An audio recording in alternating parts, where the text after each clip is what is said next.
drives me like a Pisces when I am weak. I've been locked inside your heart. So I feel like crap, and I just got up, and I don't know what's going on, but I don't feel so good. I came down, I was doing my plant rounds, and I found that these tetraspermas that I just got, Tetrasperma Rhaphidophora, I can spell it, so that counts. I can't say stuff, but I can spell stuff. This is bugging me. I don't know how to say it. I'm literally Googling how to say the name of this plant right now. I have always felt the Rhaphidophora Tetrasperma has become a very Rhaphidophora? popular plant for houseplant enthusiasts, and we're going to teach you today how to actually propagate it here in for houseplant enthusiasts. Saying and we're going to so teach you today wrong. how to actually popular plant for houseplant. Correct. The Rhaphidophora Tetrasperma has become Rhaphidophora Tetrasperma is what she just said. Rhaphidophora. I don't think that's right. I think she's saying it wrong. Okay, hang on. Yeah, so this says, I think that whoever that was, that lady, no offense to her, because I say shit wrong like all the time, but like I just did, because I just can't speak. Okay, so they've got that whole like spell it out, sound it out thing. Rhaphidophora Tetrasperma. Okay. It's awful, but it's not. I was close. Rhaphidophora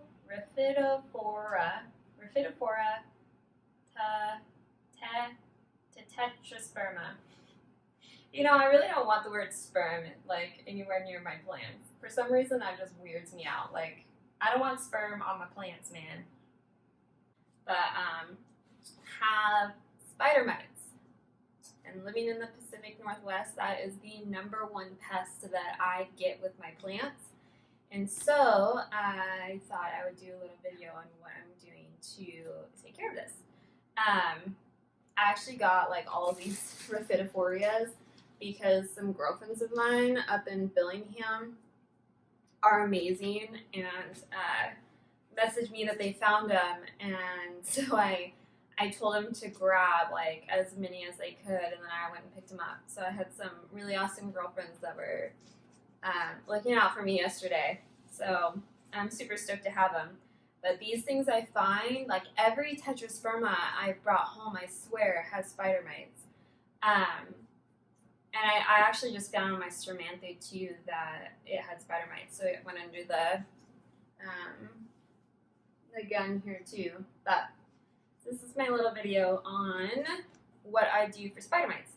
So spider mites, the first thing that I do is preventative care that I spray all of my plants pretty much daily, especially in this quarantine, with neem oil. And this is what I use. I think I got this off Amazon, or I got it from Home Depot or Lowe's, something like that. It's not very expensive, and this is a concentration, so you need just like a little tiny bit of this.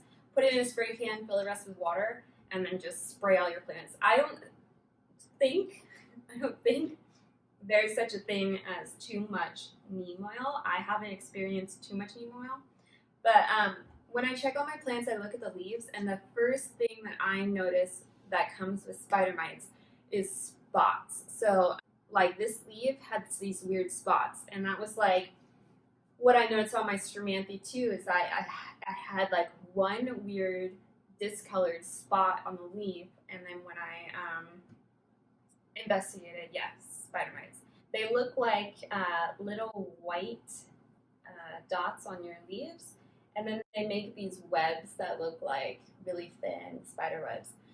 What I'm doing is I sprayed all these guys, wiped them off with a paper towel. I have a garbage bag here, and I'm removing the top bit of soil on these, and then I'm going to top dress them with new soil.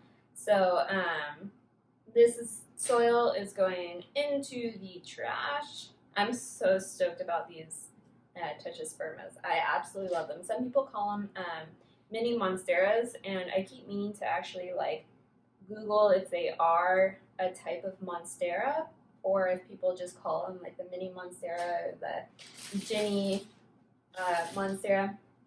I haven't gotten the chance. I'll Google it after this. Yeah. So so it is. It's Oh, it's not. See, I was right. I was right. This is what Rhaphidophora Tetraspermas are not. Monsteras. They're typically called mini monsteras, Monstera Ginny, climbing monstera, split-leaf philodendrons. They are not philodendrons either. They are all wrong. Oh, actually, I was just talking to my girlfriend about this. Some people say to use dish soap. So you take a little bit of dish soap and you mix it with water, and then you spray your plants. So that might work for some people. For me, it burned the crap out of my birds of paradise. Like, you could actually see, and I did not use that much dish soap in it. It was like very, very diluted, but it burned the crap out of my bird of paradise, and I was sad. Like, I was really sad about that, because he is big. He got really attacked by spider mites when Orion and I were in England last year. We came home, and like, it was impressive. The infestation moved in. It must have had it before we left, and I just hadn't noticed. Excuse me. And they were covered from head to toe in like a giant web, and thankfully that plant was actually sitting kind of by itself. But it took me, I mean, those plants, they survive, which is crazy, because the spider mites are actually like feeding on the plant, right? So the plant will eventually die if you ignore it, and it'll get really gross. It is not pretty when you have a spider mite infestation. But it's surviving. That plant is growing new leaves, and I'm really proud of it. So check this out. So these guys are like vining plants, and they're like a pothos or a monstera. They get these aerial roots from the nodes, and then they grow into the soil. So I don't know if you can see. I don't want to show it to you. White roots are good. You want white roots, white bendy roots. Oh, and here is just sitting right on top of the soil, happy as a clam. These you want to stake up, which is what I'm going to do with all of them. Once I'm done cleaning them, I'll put a stake in so that they can just trail up and be happy little guys. And yeah, these are actually the only pests that I have gotten so far, fingers crossed. Okay, you know how I said that I don't have any other pests? I lied. I absolutely lied. Where's my garbage bag? I have soil gnats. So freaking bad every season around this time, and they gross me out. Vinegar in like a cup and leave them around the house. It's about time for that to happen. It happens every year. Freaking fruit flies, soil gnats. I hate them, but they're here. That's the other pest that I deal with. Spider mites, soil gnats. Spider mites are just the bane of my existence. I want to zoom in on this so you can. It's so gross. I doubt that you guys would be able to see it if I brought it over there. I'm gonna bring it. I'm gonna make a mess. This is my messy room. I don't know if you can see that. Let me get on the camera. But those are spider mites. You can kind of see it glisten because I sprayed it with neem oil. And sometimes if you don't actually spray it, you can't really see it. This is a much longer video than I thought it was going to be. Oh god, this one's bad. I actually find I swear I'm not afraid of. Okay, I am afraid of ants. I was actually also talking to a different girlfriend of mine about that this morning. I don't really like get the heebie-jeebies a whole lot. I used to work in wildlife. Like, I've dealt with all sorts of nasty things like raccoon poop and I got peed on by a dead deer once. I got sprayed in the eye by a baby skunk. Like, gross stuff doesn't really bother me. Spiders, like, I don't like them. I put them under cups for my family to deal with. But, like, it's kind of like, ugh, there's a spider. Okay, under the cup he goes, and a family member will take care of it. Ants, though. This is what I was talking to my girlfriend about. Because her daughter has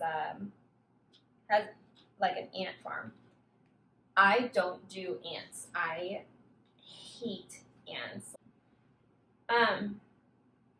Other thing with spider mites, the leaves will like turn yellow like this. That's another sign. Like you can see on this one, actually, you're gonna pull this leaf off too. Is that those dots I was talking about, they turn yellow because the leaves are like dying off. But yeah, leaves yellowing, check for bugs. Spots on your leaves, check for bugs. Neem oil, best friend. I'm almost done here. I got so many of these plants. Oh my god, I love my friends. Like I am all about finding plant deals. Like the big box stores, like Fred Meyer's and Lowe's, Home Depot. Like, you know, I love plant shops and I really want to support those. But I am not rich and I love plants. So I'm all about getting deals on plants. Like, ask my girlfriends. I will drive to get deals on plants. Like, I will ask for discounts on plants. I am a cheap plant person, and I am okay with that. And a lot of nurseries are like, don't do that. And I was like, yeah, but I support big box stores in buying plants. But with that, you have to accept the fact that you are not going to get the healthiest plants. If you want a healthy plant, go to an actual plant store where they're knowledgeable about like indoor plants, and that's where you're going to get the healthiest, not infected with spider mites type things. And you can see this leaf is also starting to yellow. It's starting to brown at the tips. Spider mites. Same with this one, and I'm just going to pull them off. Spider mites. But yeah, I am all about getting cheap plants, and the trade-off with that, though, is that you're gonna get bugs. Fred Meyer's, you know, big box store, like people don't know about plants. They don't really care, to be honest. Like they're not a plant enthusiast like me, which plant enthusiast is another word for addict, in my opinion. I think I wanted to say, well, one thing, you guys should see the setup that I'm videoing this. Wyatt normally, my 6-year-old son normally builds me a Lego phone stand for when we make videos. And he went to his dad's, and right before his dad's, he took apart the last one that he had made me, and he makes really good Lego phone stands. So I was like left on my own to fend for myself on my Lego stand, and it kind of sucks and it keeps falling. But so that's funny. But the other thing that I want to say is I freaking hate the smell of neem oil.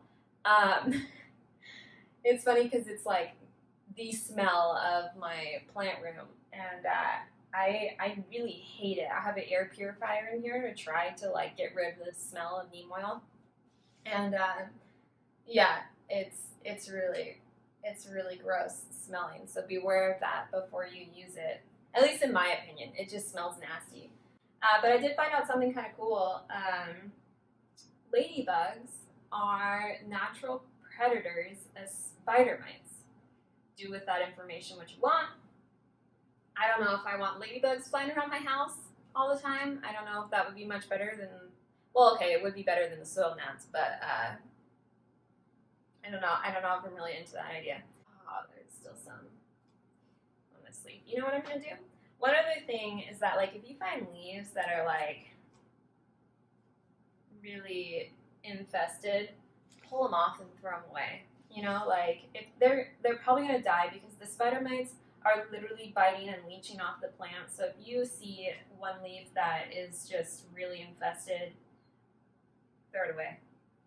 It's not worth it. Okay. So I'm top dressing these, and I'm also staking them up because they are going to, I want them to grow up. Like if I keep going, I have another one. I'll grab it again.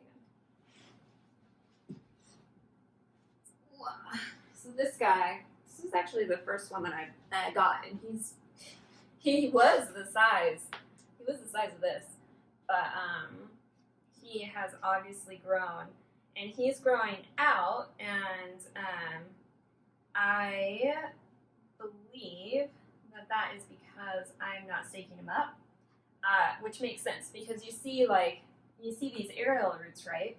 If you have it laying down like this, all these aerial roots from these nodes are going to grow into the soil, and he's going to be stuck like this, and he's just going to keep growing out like that, and I don't want that, because that's what happened with this guy, and he's in there, like I can't lift him up anymore. The aerial roots are too stuck, and now he's starting to grow up, but it took a while because the plants put a lot of energy into growing those roots, and so if you have a plant that's laying down like that is a node plant, and those roots touch soil and start to grow, it's going to put all of its energy into growing those roots to stabilize the plant so it can keep growing. And I don't want that with these because this guy is taking a long time to grow because of that. But he's very poofy.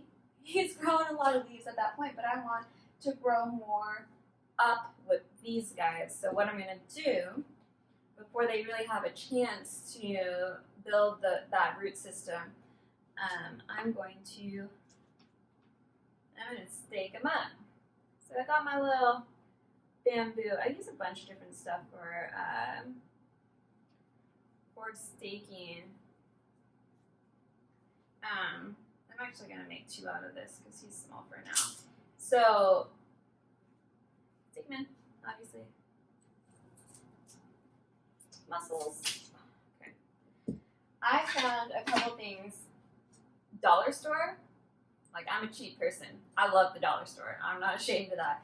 A couple things that I found recently at the dollar store because they've got all their spring stuff. Is I found this wire, which is actually like bread ties. You know what a bread tie is? I steal all the bread ties from everything for my plants, but then I actually just found this roll. So it's really nice, and it has this little cutter on it. This stuff, though, you have to be careful with because it's wire, and with my heavier plants, like my big monsteras, it actually, because of the weight that's pulling on that, it actually cuts into the plant's vine. So then I got this stuff. This one's not open. Dang it. I have no good ones more. Oh, there we go. Okay. So then I got this stuff that is wire, but it's very squishy. It's like, I have a 6-year-old, so this reference applies. Those squishy animals. Oh, stress ball. It's like a really squishy stretch ball material, or not stress. I can't talk. See, stress ball material on this, so that it doesn't dig into your plant. So I use this flexible ties, dollar store purchase, for my big monsteras. But for these guys are little, so I'm just gonna use this stuff and tie it up.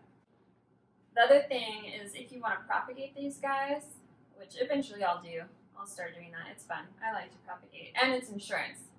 One thing that I love that I learned from, well, I learned so much from Plantarina. She's like my idol, my plant idol. But propagation is like an insurance policy for plants, which is something that she taught me. If you really like a plant, propagate it so that you have more in case it dies. Because plants, that's the next thing. Plants die. You're going to kill plants. I have killed so many plants, and I am not ashamed of it. It happens. Don't give up just because I had a graveyard. I still have a graveyard of plants. You just have to keep at it. It's a learning experience. As long as you're learning from the plant that you kill, it's worth it. So plants die, it's fine, learn from it. Propagate your plants as an insurance policy. If they die, insurance policy, propagation, but also buy another one. If you have a plant that you really like, buy two. It's just do it, you'll thank me later. Where's that one? This guy. So this guy, he is really vining. And he's got this like really established root system. He had spider mites so bad, which is really sad.